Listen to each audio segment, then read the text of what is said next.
आप सुन रहे हैं विविध भारती पिटारा।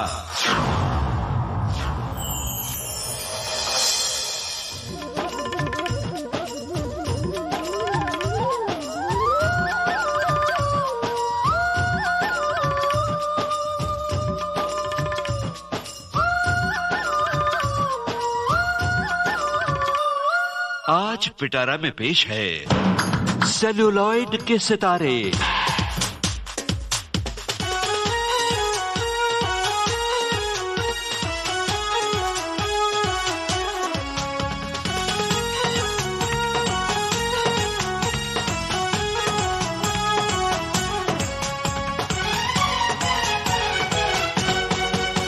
सेल्यूलॉइड के सितारे प्रोग्राम में हम अपने सभी सुनने वालों का तो स्वागत करते ही हैं, साथ ही अपने कलाकार का स्वागत करते हैं। आप जानना चाहेंगे उनका नाम?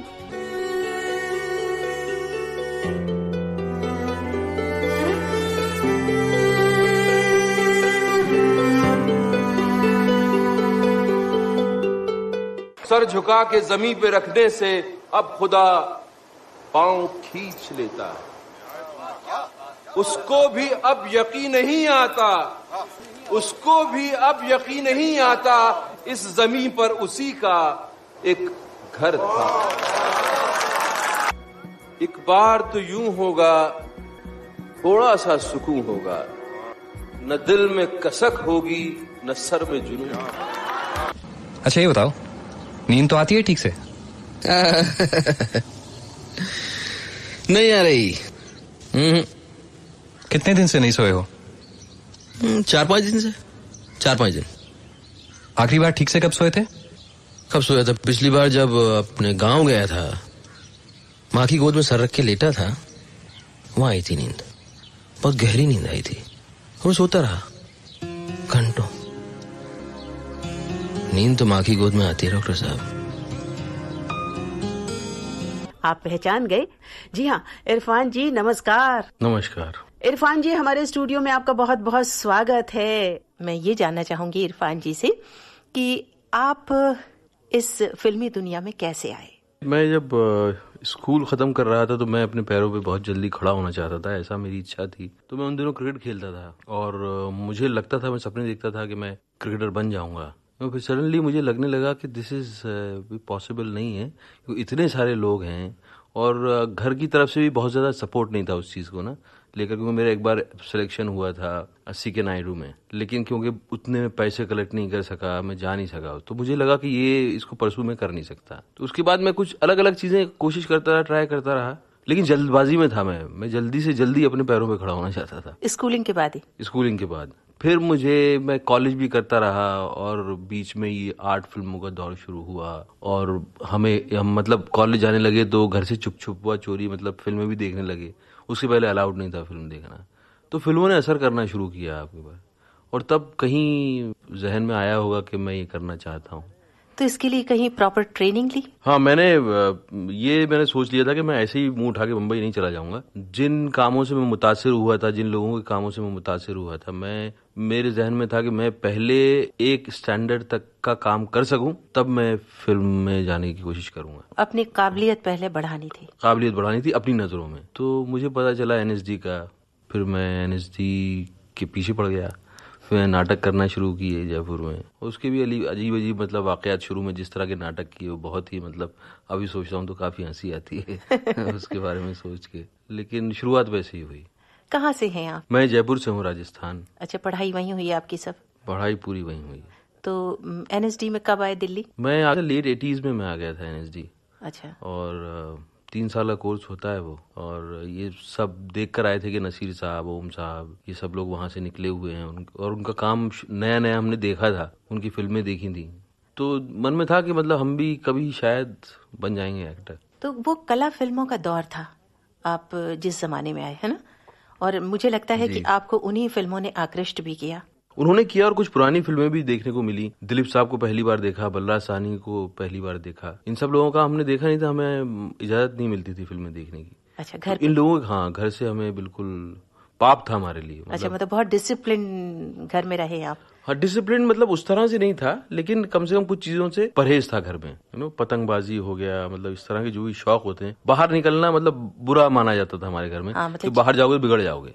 तो जो भी करना है घर के अंदर करो बैठ के, और सारी सहूलियतें हैं तुम्हें, और बाहर मिक्सअप करने की जरूरत नहीं है लोगों से। अच्छा, तो घर में आपका कौन सा नंबर है बच्चों में? कुछ? मेरा दूसरा नंबर है। मेरी बड़ी एक बहन है, मैं दूसरा हूँ, फिर 2 छोटे भाई हैं मेरे। तो ये जो आप इस एक्टिंग की लाइन में गए, तो घर वालों से सपोर्ट मिला कि आपको रोका गया?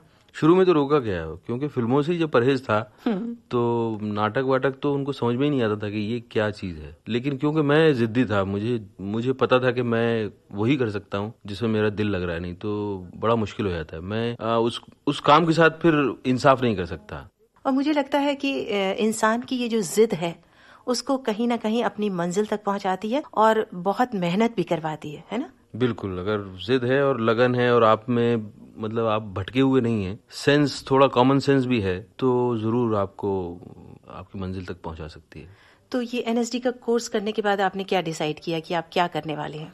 एनएसडी के कोर्स के बाद मैं चाहता था कि रेपेट्री में रहूं और अपने पे काम करूं और अपनी नज़र में बेहतर लगूं अपने आप को। लेकिन जब मैं बाहर निकला एनएसडी से, तब तक रेपेट्री का माहौल थोड़ा वैसा एक्साइटिंग नहीं रहा था। सुरेखा जी, जब हम स्कूल में थे तब सुरेखा जी थी रेपेट्री में, मनोहर भाई थे, ये सब लोग चले गए थे और इनका काम बहुत अच्छा लगता था वहाँ। फिर उसके बाद मैंने कुछ सोचा नहीं। 3rd ईयर में खत्म कर रहा था, उसके बाद ही ऑफर मिलना शुरू हो गया मुझे। गोविंद जी की फिल्म मिल गई थी मुझे, सलाम बॉम्बे का वर्कशॉप का कुछ ऑफर था, तो मैं बाहर फिर काम करने लगा और एक के बाद एक काम आता रहा। तो पहली फिल्म कौन सी थी? पहली फिल्म मेरी गोविंद जी के साथ ही थी, गोविंद नहलानी जी के साथ थी, जिसका नाम था जजीरे, जो कि रिलीज नहीं हुई, लेकिन वो फेस्टिवल्स में गई, डीडी पे दिखाई गई काफी। तो उसमें काम जब आपने पहली बार किया, खुद को पर्दे पर देखा इतने बड़े, तो कैसा महसूस किया? मुझे अपने काम को देख के कभी संतुष्टि नहीं हुई थी। मैं बहुत शर्मिंदा हुआ अपने आप को देख के। एक्चुअली स्टिल्स देख के ही शर्मिंदा होना शुरू हो गया था कि यार, जैसा मैं सोच रहा था वैसा तो नहीं लग रहा ये आदमी।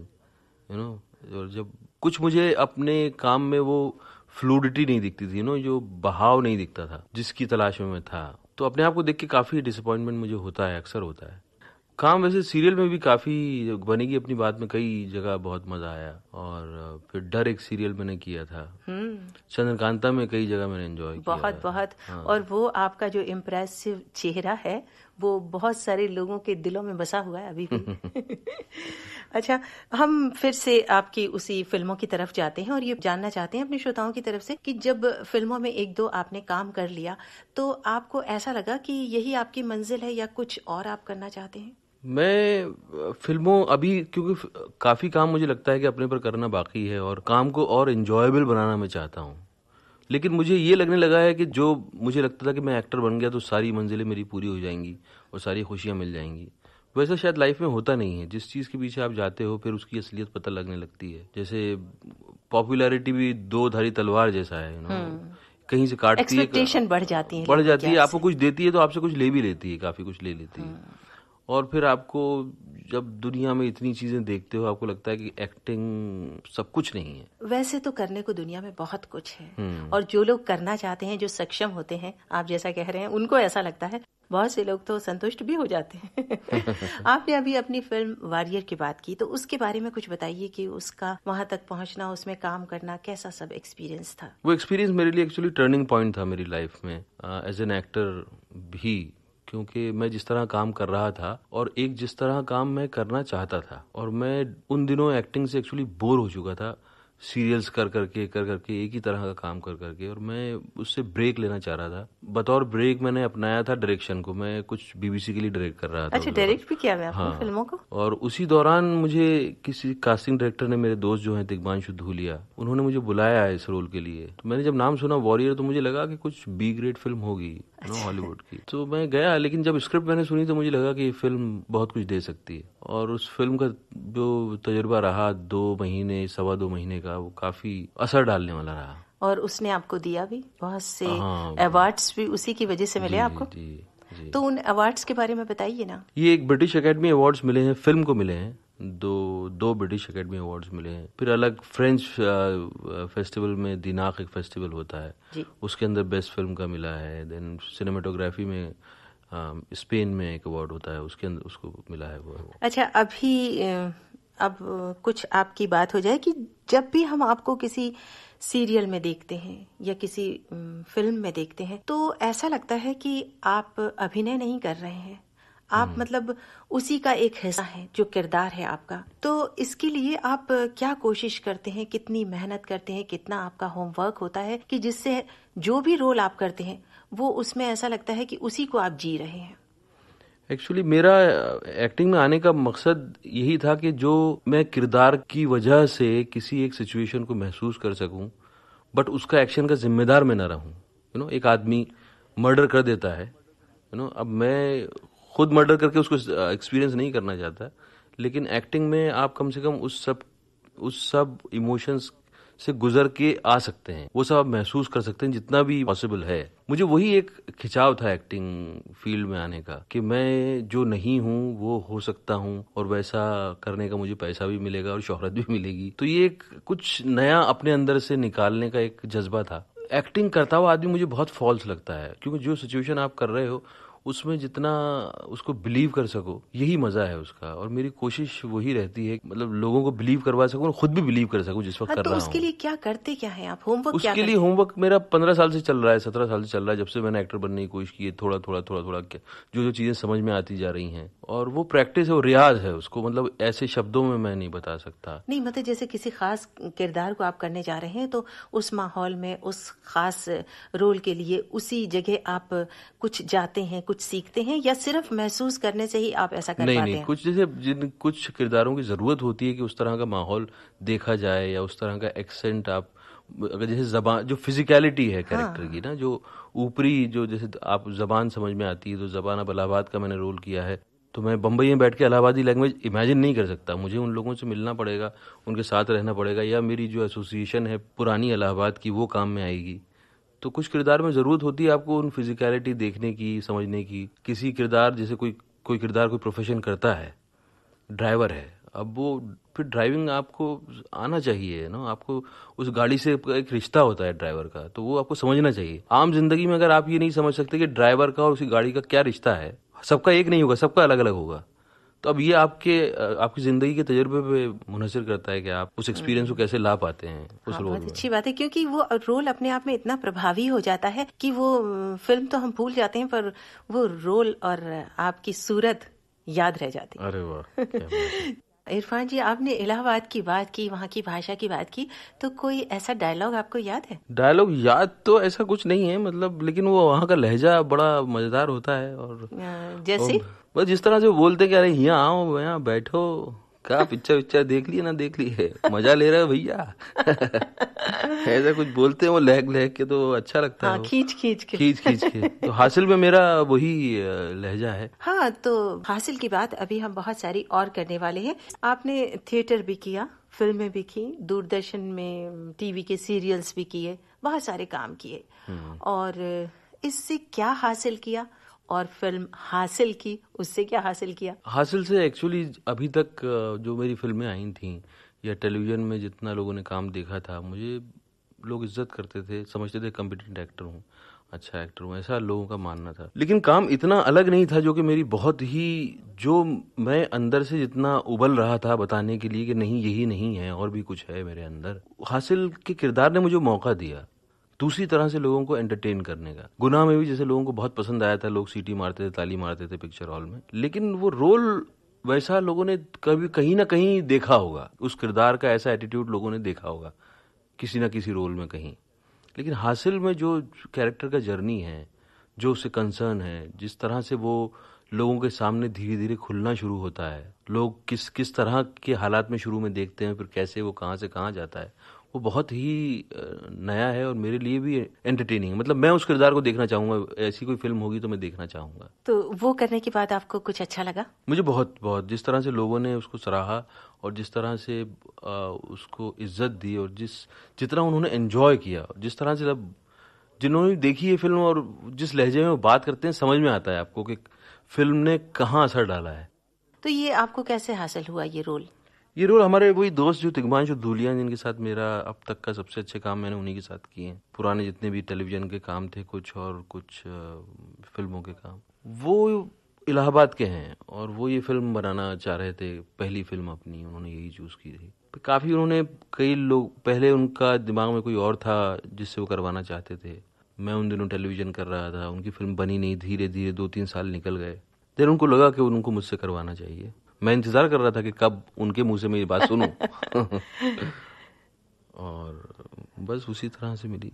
अच्छा, अभी आपके अभिनय की बात हो रही है, तो आपकी ये जो आंखें हैं बहुत खूबसूरत, और ये बहुत सारी एक्टिंग कर जाती हैं। मतलब आप जो भी कुछ कहना चाहते हैं उससे पहले ही बहुत कुछ कह जाती हैं।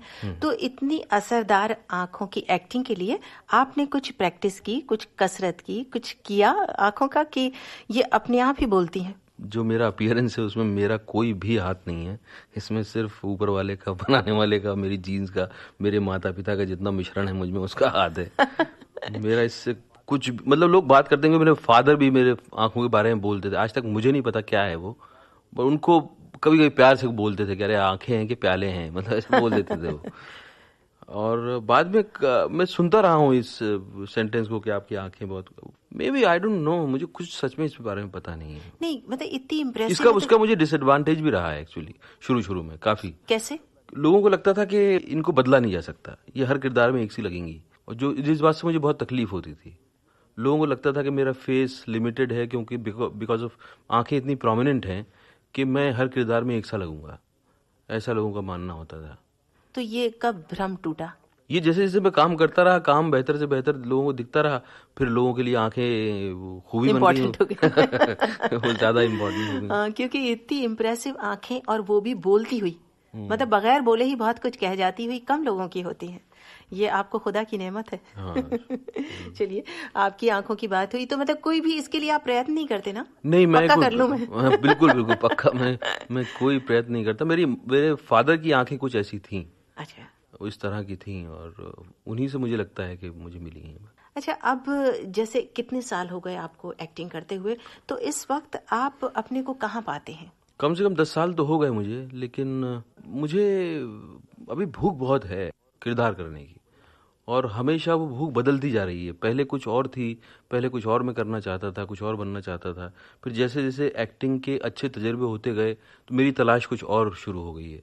जैसे हासिल के बाद जितने भी मुझे रोल मिले हैं, बहुत सारे मुझे मेरा करने का दिल नहीं है। अगर मैं चाहूँ तो अभी बहुत एक्सेप्ट करके और बिजी हो सकता हूँ, लेकिन वो सब मैं टेलीविज़न में इतना कर चुका हूँ, मैं बिजी रह चुका हूँ। मैंने दिन, मतलब 48 घंटे, 3 दिन, 4 दिन लगातार बगैर सोए शूटिंग की है। तो वो दौर में देख चुका हूँ, क्योंकि एक शूटिंग कर रहे हो, वहाँ से रात को कहीं और जाना है। चंद्रकांता की रात भर शूटिंग शुरू हो गई, फिर एक सत्य सीरियल चल रहा था, वो सुबह से करना है टाउन में, क्योंकि परमिशन नहीं मिलेगी।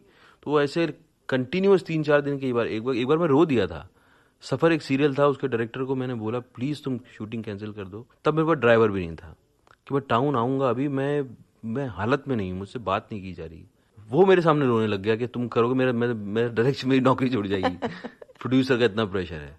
तो मैं रास्ते पर सोडा मारता हुआ अपने चेहरे पर, माहिम में मुझे अच्छी तरह से याद है कि चलाते चलाते मुझे नींद आ रही थी, और उस दिन के बाद से मेरी वाइफ ने कहा कि प्लीज़ ड्राइवर तुम रख लो, और मैं लिटरली रो दिया था, मैं आंसू से रो दिया फ़ोन के पर कि मत करो यार, शूटिंग नहीं हो रही।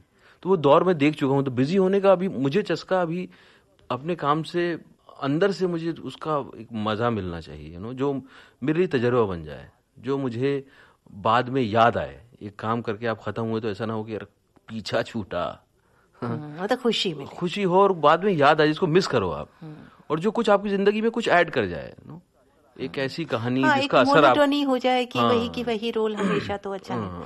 अच्छा, अभी जैसे बात आपने की कि हम जब किसी कलाकार को फिल्मों में देखते हैं या किसी धारावाहिक में देखते हैं छोटे पर्दे पर, तो हम समझते हैं कि अरे क्या ये जरा सा काम है और ऐसे कर दिया, पर उसके पीछे कितनी कितनी मेहनत जुड़ी होती है। आप लोग दिन और रात काम करते हैं, तो इस काम करने में आप लोगों को अपने अपीयरेंस की, अपने लुक्स की, अपनी पूरी पर्सनैलिटी की भी बहुत चिंता रखनी पड़ती है, क्योंकि सारा खेल उसी का है। तो आप अपने को खुद फिट बनाए रखने के लिए, अच्छा दिखने के लिए क्या करते हैं? इस बिजी शेड्यूल में कैसे अपने लिए वक्त निकालते हैं कि आप बिल्कुल फिट रहें, आकर्षक रहें? मैं एक्चुअली एक्सरसाइजेस करना मुझे पसंद है, बचपन से करता रहा हूँ, लेकिन मैं बोरिंग लगती है मुझे बहुत एक्सरसाइज। रूटीन ना मुझे बहुत बोरिंग लगता है, तो मैं महीने भर कोई एक्सरसाइज कंटिन्यू करता हूँ, फिर मैं छोड़ देता हूँ, फिर मैं सुस्त हो जाता हूँ बिल्कुल। लेकिन उसके बीच में जो चलता रहता है वो मेरा खेल है। मैं फिजिकल गेम कोई ना कोई मैं हमेशा खेलता रहता हूँ। तो कैसे वक्त मिलता है? सुबह जल्दी अर्ली मॉर्निंग उठ के, जब भी अगर महीने भर का शेड्यूल करके आए तो बाकी जब बॉम्बे में हैं तो आप रोज जाते हैं खेलने के लिए, और थोड़ा सा खाने पीने का ध्यान रख लेते हैं कि रात को लेट ना खाओ आप, ये सब ना करो। लेकिन खेल का मुझे चस्का है, खेल ना हो तो मुझे लगता है कि मैं अपना ध्यान रख नहीं पाऊंगा। अगर मुझसे बोल दिया जाए कि आप खेलोगे नहीं कल से। तो क्या खेलते हैं? मैं टेनिस खेलता हूँ, कभी क्रिकेट खेलता हूँ। अच्छा, हाँ। मतलब जो क्रिकेट का शौक है वो नहीं खत्म हुआ। शौक मेरे अब तक सब वही हैं। पतंगबाजी का जो शौक था, और वो जबकि भी पतंगबाजी पे आपके रिस्ट्रिक्शन था बचपन में। बहुत ज्यादा, बहुत ज्यादा। मेरा वैसे हाथ टूट ऐसा गया। होता है कि जिस बात पे रिस्ट्रिक्शन लगाया जाए वो ज्यादा उभर कर आती है सामने। हाँ, क्योंकि आपको मजा आ रहा है, वो समझ नहीं पा रहे माँ बाप कि कितना मजा आ रहा है इस बच्चे को। मतलब ये अपनी एनर्जी किसी चीज में डालना चाह रहा है। हाँ। इसका इन्वॉल्वमेंट है, और मेरा इन्वॉल्वमेंट पतंगबाजी से खतरनाक था। मतलब बचपन में मेरा रंग बिल्कुल काला था, क्योंकि दोपहर में, बड़ी दोपहर में चुपके से हाँ। नीचे आवाज ना हो, पैरों की आवाज ना हो, मदर फादर सो रहे हैं, सब घर वाले सो रहे हैं, और आप सीधा सूरज की तरफ पतंग है और उड़ाए जा रहे दोस्तों, विविध भारती से आप सुन रहे हैं कार्यक्रम सेल्यूलॉइड के सितारे। आज के हमारे सेल्यूलॉइड के सितारे हैं अभिनेता इरफान।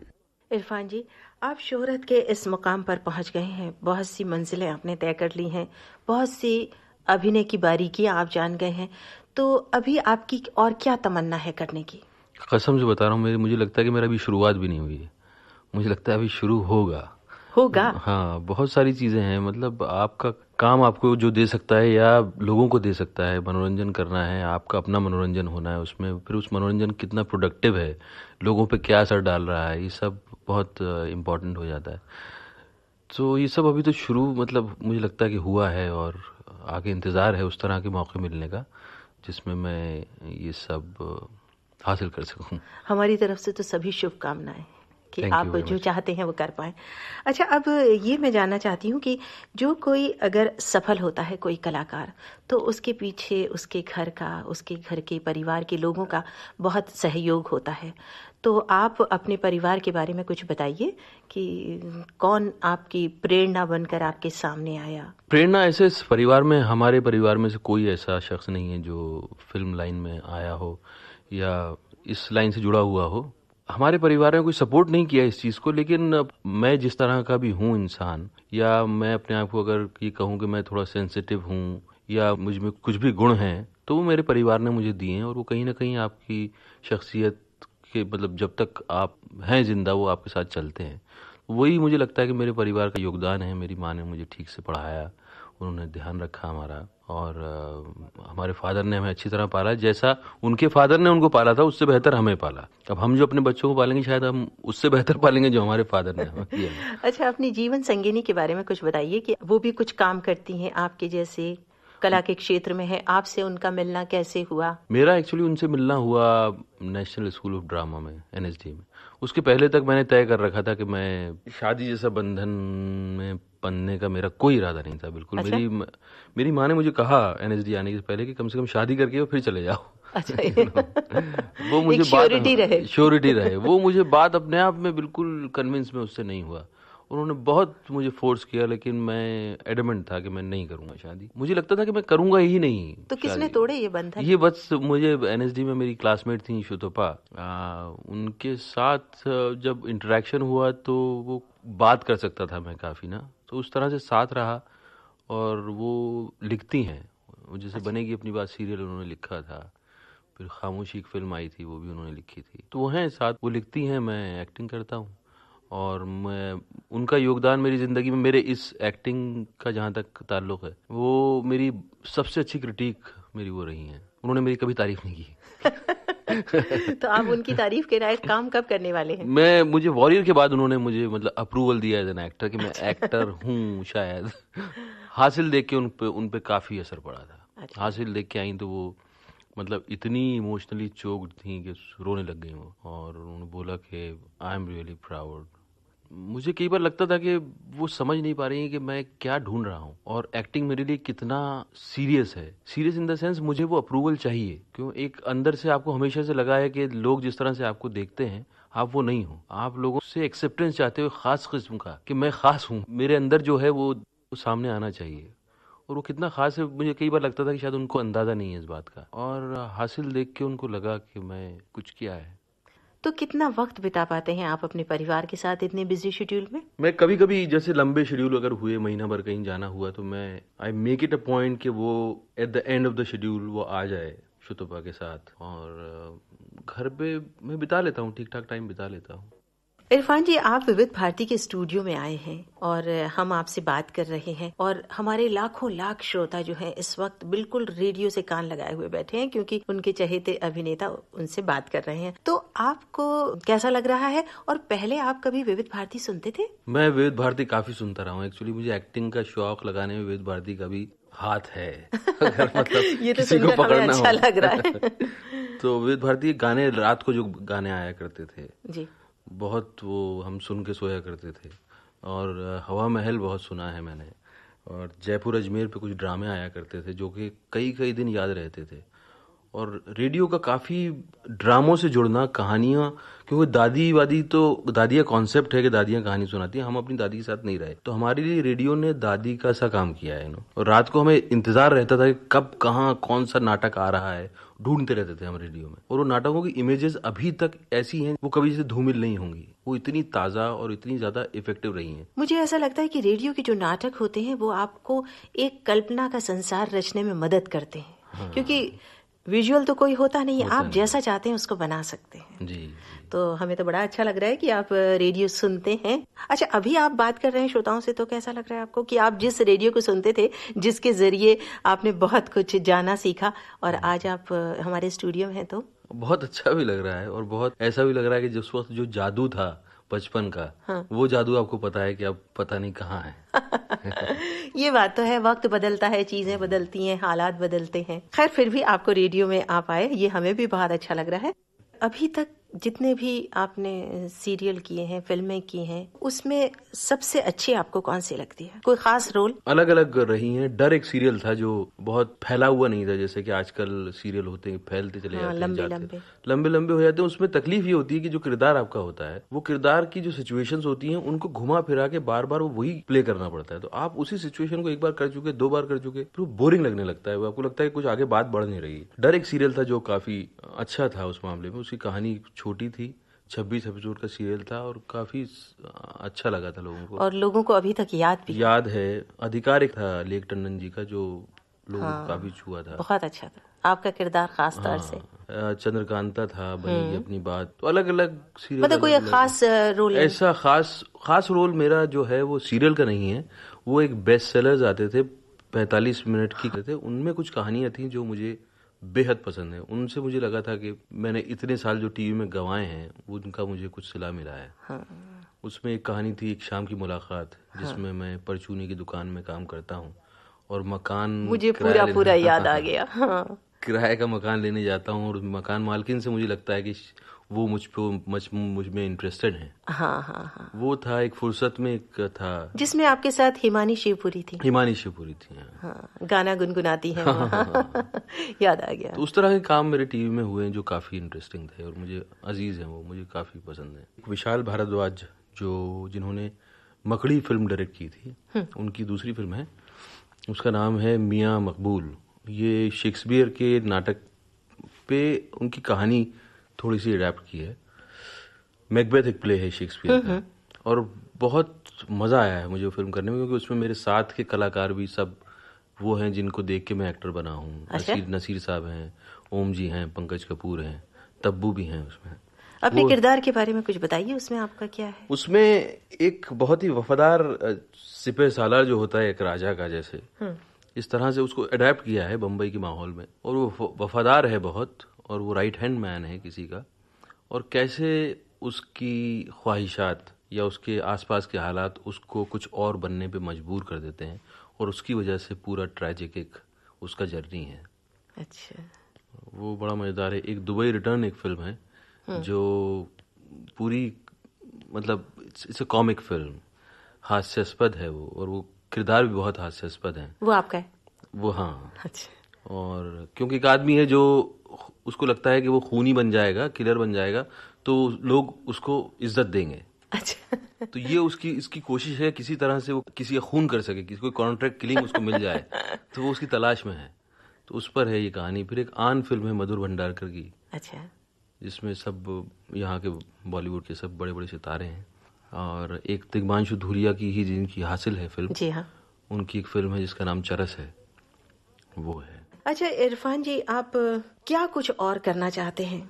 और जब कभी आप फुर्सत महसूस करते हैं, अपने काम से थोड़ा भी वक्त निकालते हैं, तो क्या करना सबसे अच्छा लगता है आपको? मुझे घूमना बहुत अच्छा लगता है। मुझे बॉम्बे से जब भी मौका मिलता है बाहर जाना, और ऐसी जगह पे जाना जहाँ के नेचर थोड़ा ज़्यादा हो। और मुझे नदियों से बहुत लगाव है, पानी से मेरा खास तौर, इसलिए शायद मैं बम्बई आया हूँ। पानी से, पहाड़ों से मेरा बहुत लगाव है। मैं जाना चाहता हूँ मुंबई से बाहर। मुझे खेलना पसंद है, जब भी मौका मिलता है मैं खेलता हूँ। कौन सा खेल? ये फिजिकल कोई भी गेम हो, कोई भी। मेरे रास्ते में कई बार रोक के मैं क्रिकेट खेलता हूँ बच्चों के साथ, मुझे अच्छा लगता है। मुझे फिल्में देखना पसंद है। अपने घर में मेरा अपना सेटअप है, उसमें मैं आए दिन रोज ही कम से कम 1-2 फिल्में देखता हूँ मैं। अच्छा। और यही सब है। और काम के मामले में आप पता नहीं आगे क्या करना चाहूंगा मैं एक ऐसी दुनिया देखना चाहूंगा जहाँ चैन व अमन हो, जहाँ लोग मतलब जिनकी जो इसलिए जिंदगी में आगे काम नहीं कर रहे कि उनको सिर्फ पैसा कमाना है और घर बसाना है, सिर्फ इस तरफ समाज का पूरा मतलब झुकाव ना हो। क्योंकि बहुत मुझे तकलीफ होती है कई बार ये बातें देख के कि पूरी जिंदगी आदमी गुजार देता है सिर्फ इसलिए कि उसको घर चाहिए, एक मकान चाहिए, और गाड़ी मिल गई तो उसको लगता है कि जिंदगी में बहुत कुछ हो गया। वो समझ ही नहीं पाता कि कितना कुछ, मतलब ये इंसान जो पैदा हुए चमत्कार है मेरे हिसाब से। उनकी उसकी एबिलिटीज का इस्तेमाल नहीं हो पाता। तो आप कैसे समझते हैं कि फिल्में जो आ रही हैं आजकल, उनका आम लोगों पर क्या असर होता है, और क्या ऐसे अच्छे असर वाली फिल्में बनने की जरूरत है जो समाज को बदल सकें, थोड़ा यहाँ के रीति रिवाजों को, और जो एक बुराई की तरफ आगे बढ़ती जा रही है, जो एक प्रवृत्ति, वो रुक सके? इसमें फिल्मों का बहुत बड़ा योगदान है। फिल्मों का, लोग बोलते हैं कि फिल्मों का योगदान नहीं है, लेकिन मुझे लगता है कि फिल्म, थिएटर, कोई भी आर्ट फॉर्म समाज को बदल तो नहीं सकती, लेकिन किसी भी उसमें एक योगदान दे सकती है। कोई भी एक मूवमेंट चल रहा है उसको प्रॉपर सकती है, उसको और बढ़ावा दे सकती है। तो लोगों के दिमाग पे असर तो डालता है जरूर। लोग ये कहें कि मैं फिल्मों में काम करता हूँ और मैं जो कर रहा हूँ उसका लोगों पे क्या असर हो रहा है, उनका कुछ असर होता ही नहीं है। फिल्में अलग है, रियलिटी अलग है। मैं इस बात को नहीं मानता, क्योंकि मुझे पता है बचपन में हमारे पे फिल्मों ने कुछ असर डाला है, आपकी सोच पे असर डाला है, और लोगों का एक पूरा जो नजरिया है उसको किसी हद तक मुतासिर कर सकती हैं फिल्में। और खासतौर से जो यंग जनरेशन है उस पर असर पड़ता है। तो अपने वैल्यूज किसी तरह से कैसे आप दे रहे हैं, क्या लोगों से सुझवा रहे हैं, इसका असर पड़ता है। और क्योंकि फिल्मी दुनिया, पैसे, ये ऐसा संगम है ना, ये लक्ष्मी जी और सरस्वती जी का संगम है, जो कि बहुत डिफिकल्ट संगम। हाँ, कहते हैं ना कि जहाँ सरस्वती होती है वहाँ लक्ष्मी आने में सकुचाती है। तो ये जो संगम है अपने आप में इतना कॉम्प्लिकेटेड है। तो और लोग जो है सिर्फ को बिजनेस जब बना लेते हैं तो फिर उनकी कोई जिम्मेदारी नहीं रहती। उनको एक फिल्म से लोगों के दिमाग पे क्या असर पड़ रहा है उसको कोई मतलब नहीं है, लोग बस इन्वॉल्व होके देखें। आप जब कभी कोई रोल एक्सेप्ट करते हैं तो आप इस तरफ ध्यान देते हैं कि मेरे रोल का समाज पे क्या असर पड़ेगा? मुझे कहानी का जरूर, अपने रोल का तो मैं तो क्योंकि कहानी का एक हिस्सा हूँ, तो उसमें बुरा पात्र भी होगा, अच्छा पात्र भी होगा, उसमें सब तरह के पात्र होंगे, तो पात्र निभाना मेरा काम है। लेकिन कहानी का इंटेंशन क्या है, लोग कहना क्या चाह रहा है आदमी, थोड़ा सा इस पे मेरा रहता है जरूर ध्यान कि ये एक्चुअली कर क्या रहा है, इसका कुछ उससे लगाव है कहानी से, या ये सिर्फ इसलिए बना रहा है कि इसको, क्योंकि इसको फिल्म बनानी है, क्योंकि इसका धंधा है फिल्म बनाना, तो ये बना रहा है। लेकिन इस कहानी का कुछ क्या असर पड़ रहा है, थोड़ा सा मेरा रहता है। कुछ मन में ऐसी इच्छा है कि किसी खास जो पुराने कलाकार हैं या आपकी नजरिए से जो आपके आइडियल रहे हों, ऐसे किसी कलाकार या अभिनेता या अभिनेत्री के साथ आपकी काम करने की इच्छा है? कोई अब है तो कुछ, हाँ, जैसे नसीर साहब के साथ थी मेरी, वो पूरी हो रही है? हो गई अब। हाँ, हो ही गई। बच्चन साहब के साथ है, दिलीप साहब के साथ है, और जिनको मैं देखना चाहता, मिलना चाहता था बहुत ज्यादा। बल्ला साहनी साहब थे, उनसे मैं कभी मिल नहीं पाया। मोतीलाल थे, बहुत ही मुझे बहुत पसंद थे मोतीलाल। क्योंकि मैं तो जब हम बड़े हो गए तब पुरानी फिल्में उनकी देखी, बचपन में देखी नहीं थी उनकी फिल्म, तो वो मुझे बहुत ज्यादा पसंद थे। अब उनसे तो मिलना पॉसिबल नहीं है, लेकिन फिर भी ख्वाहिश थी आपकी। हाँ। और कुछ ख्वाहिशें तो पूरी भी हो गई। हमारी तरफ से, हमारे विविध भारती परिवार की तरफ से हम आपके बहुत शुक्रगुजार हैं कि आप अपने इतने बिजी शेड्यूल में से यहाँ आए, हमसे बात की, हमारे श्रोताओं से बातचीत की। शुक्रिया। शुक्रिया, thank you very much. Celluloid के सितारे प्रोग्राम में आज के हमारे सितारे थे अभिनेता इरफान। इनसे मैंने बातचीत की, यानी निम्मी मिश्रा ने। विविध भारती की ओर से इस कार्यक्रम को आपके लिए प्रस्तुत किया शकुंतला पंडित ने। अब दीजिए इजाजत, नमस्कार।